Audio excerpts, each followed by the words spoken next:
And here I am. I've made it to the Roycycled Besties Retreat. As soon as we got there, we had a meet and greet so we could get to know everyone. There was tons of new faces that I'd never met before, and Royce had games set up so that we could meet everybody and get to know each other better.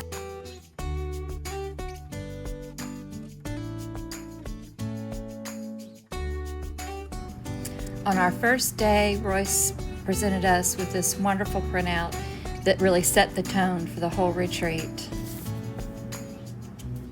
So then we got to go through and see all of Royce's vignettes that she had set up.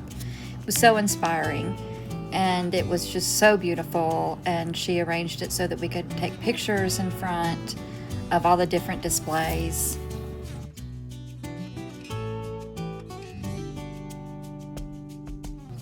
The venue was in this old historic building in this small town, Safford, Arizona, and it was absolutely beautiful. So much vintage architecture. It was just a pleasure to see everything. Royce started us out with explaining some different techniques to make our own decoupage papers. And then she set us loose to use our imaginations, and without giving us any rules and any guidelines of what we were going to do in the future, she told us just to use our imaginations and our talents.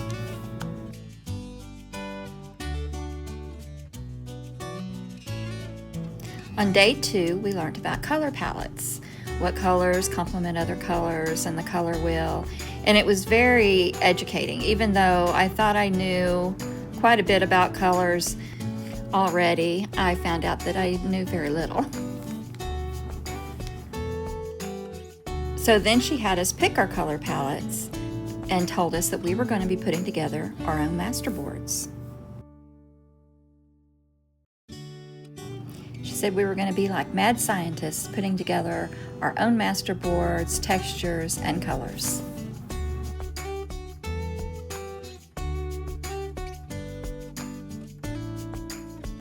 Everyone was having a great time putting together their colors and their masterboards, and they got all comfy with it. And then she took us out of our comfort zone. We had to take and cut our large masterboard into a canvas size, and for that we had to determine which area we liked the best of the whole piece. Then we took and we copied a bird out of a magazine and painted it within our color palette and applied it to our masterboard. All of our doubts flew out the window when we saw our finished product, and I'm very happy with mine. And it was interesting to see how everybody's project turned out differently. I can't express enough how much fun I've had with this group of talented, wonderful women.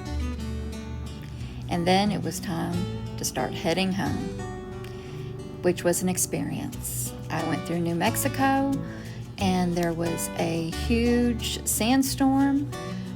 They closed down the interstate because there was zero visibility. I've never been in a sandstorm before. So I ended up in a small town in New Mexico, which was not originally in my route.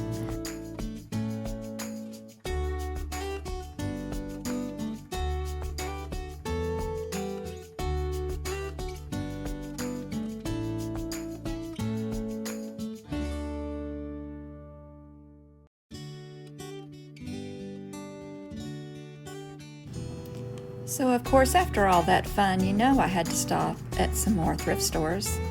So here's one right outside of New Mexico that I saw. And there were a few items, not a whole lot. They were kind of high priced. Like I said before, I think in this area, they just tend to be a little bit higher in their pricing. And guys, I'm really short, so I was really having to stand on my tippy toes and reach for that one in the back.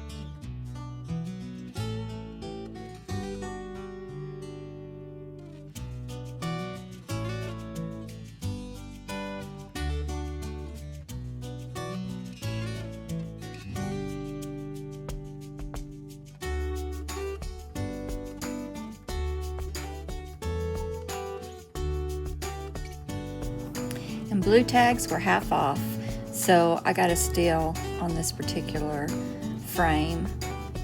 I think I can do something really cute with it. Repaint it and put something in, some kind of sign in the middle.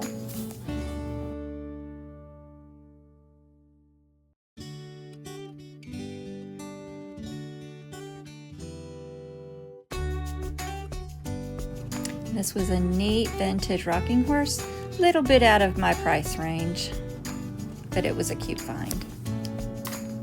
Then I had to stop by the Shreveport outlet with bins because, you know, how could I not?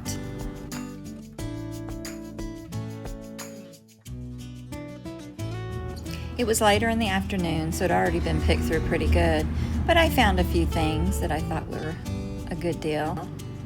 I hope you enjoyed following me through my trip to Arizona and back, and please follow me for my haul video that I'll be doing. So please subscribe so you can be alerted.